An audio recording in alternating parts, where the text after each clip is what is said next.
나눔가족 여러분 반갑습니다. 말씀으로 여는 여러분의 하루에 주의 은혜가 함께 하시기를 바랍니다. 아비가일은 총명한 사람이라고 소개되었죠. 그런데 그녀는 특히 하나님의 뜻에 밝고 민감한 감각을 가진 여인이었습니다. 이 여인의 지혜로운 행동으로 인해서 자칫 큰 사륙의 참화로 번질 수 있는 사건이 수습됩니다. 그녀는 자신의 어리석은 남편 나발과는 조화로워 보이지 않았죠. 다윗은 이 여인의 지혜로움에 감복했을까요? 이 사건을 계기로 아비가일은 다윗의 아내가 됩니다. 다윗이 나발에게 선을 베풀었고 나발은 그 선행에 대한 마땅한 환대를 하지 않았습니다. 그럼에도 불구하고 피해 복수를 하려는 다윗의 분노는 정당하지 못합니다. 선행에 대한 대가를 요구하는 것은 결코 선행이라고 할 수 없기 때문이죠. 다윗도 나발에게 요구할 때에 고압적인 태도를 보였던 것도 사실입니다. 어찌되었든 간에 문제는 이미 터져버렸습니다. 나발의 어리석은 행동을 뒤늦게 알게 된 아비가일은 급히 다윗에게 줄 예물을 준비하고 다윗을 만나러 갑니다. 가족과 가문을 구하러 행동에 나선 것이죠. 여인으로서 말입니다. 가는 길에 마침 무장한 군사들을 거느리고 나발을 진멸하러 오는 다윗과 길에서 마주칩니다. 그녀의 신속한 판단과 행동이 매우 인상적이지 않습니까? 그러나 다윗과의 조우에서 나타나는 이 아비가일의 여인의 내면은 더욱 매력적입니다. 그녀는 다윗을 보자 급히 나귀에서 내려 얼굴을 땅에 대고 예의를 표하죠.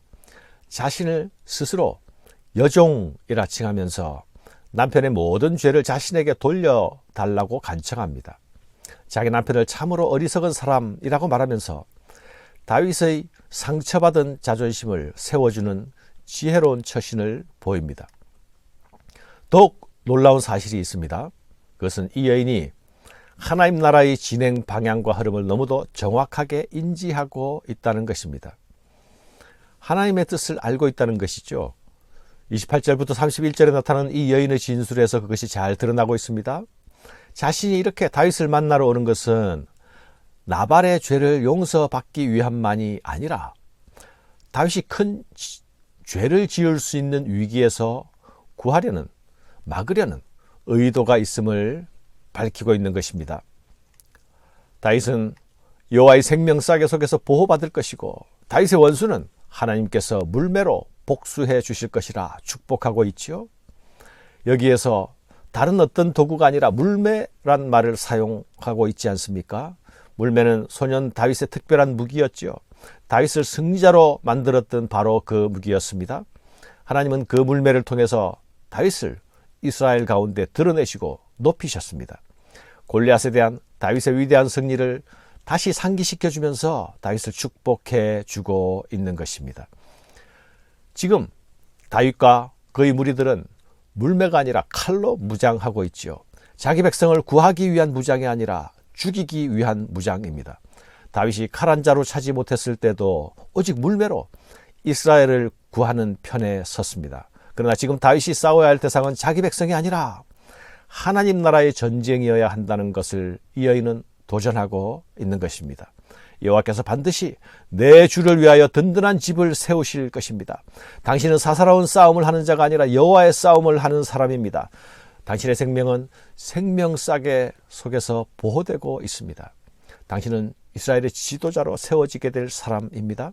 그러니 당신의 칼로 사사로운 싸움을 해서 사사로운 복수를 해서 오명을 남기고 후회하는 일을 하지 말고 진정한 적을 향해서 나아가야 할 사람이라는 사실을 일깨워 주고 있습니다.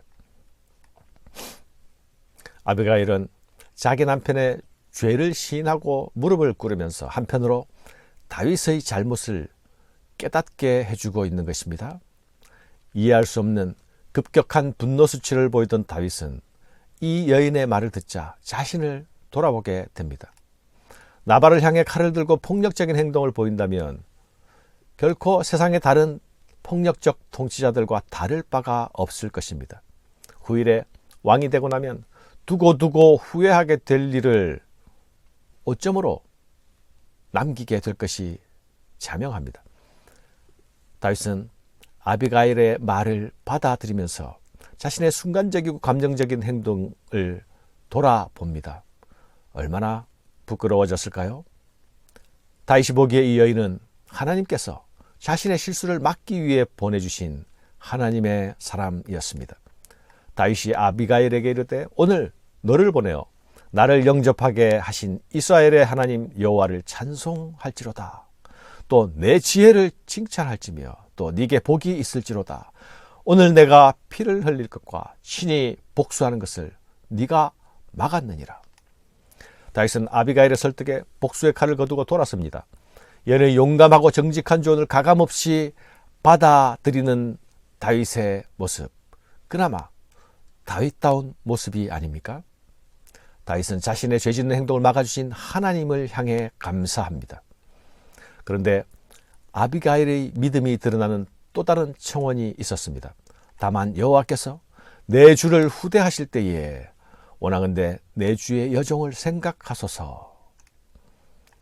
그녀는 다윗이 이스라엘의 차기 지도자가 될 것이라는 사실을 전혀 의심하지 않고 있습니다. 그녀가 다윗의 길을 막아선 이유도 왕이 될 자가 무죄한 피를 흘려서는 안 된다는 믿음이 있었기 때문입니다. 다윗이 지도자가 될 것이란 그녀의 말은 결코 입에 발린 말이 아니었죠. 그녀의 믿음이었습니다. 그녀는 이 믿음에 자신의 미래를 의탁합니다. 내 주의 여종을 생각하소서. 이 말은 다윗을 향한 의탁이기도 하지만 실은 하나님을 향한 의탁이기도 합니다. 하나님께 자신의 미래를 맡긴 이 지혜의 여인은 나발이 죽은 후에 다윗의 청혼을 받아들이고 다윗의 아내가 됩니다. 불확실한 현재 가운데서도 여호와 하나님께 자신의 미래를 내맡기는 사람들의 아름다운 결합입니다. 사랑하는 여러분, 다윗은 나발을 향한 복수의 칼을 거두었습니다. 그러나 나발은 죽음을 면치 못합니다. 하나님께서 친히 심판자가 되셔서 나발을 치신 것입니다. 다윗을 조롱하고 모욕하던 나발의 생명은 불과 열흘을 넘기지 못합니다. 나발은 양식이 필요했던 다윗에게는 인색했지만 자신을 위해서는 왕이 부럽지 않은 잔치를 열었습니다. 하지만 그는 자신이 하나님이 택하신 새 왕을 인정하지 않고 오히려 무시하고 조롱함으로 여호와 하나님의 심판을 받은 것입니다. 이 심판은 나발과 같은 자들은 여전히 사울의 편에 서지만 그러나 하나님께서 다윗의 편에 서 계시고 다윗을 위해 싸우신다는 증거입니다. 세상이 인정하지 않을지라도 하나님의 사람들이 가져야 할 용기와 자부심이 여기에 있습니다.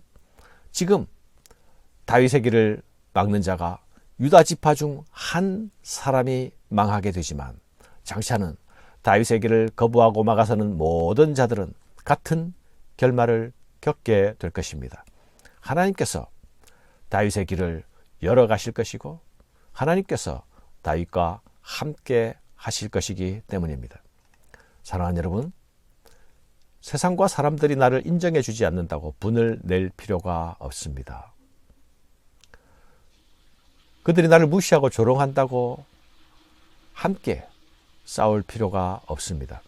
그럴수록 내가 하나님 편에 서 있는지 단단히 돌아보아야 할 일입니다. 내가 하나님의 편에 서 있기만 한다면 하나님은 반드시 내 편이 되어 주실 것입니다. 그분의 이름을 위하여 그리 하실 것입니다. 이것이 오늘도 믿음의 길을 걸으려 하는 여러분의 담대함이 되시기를 바랍니다. 감사합니다.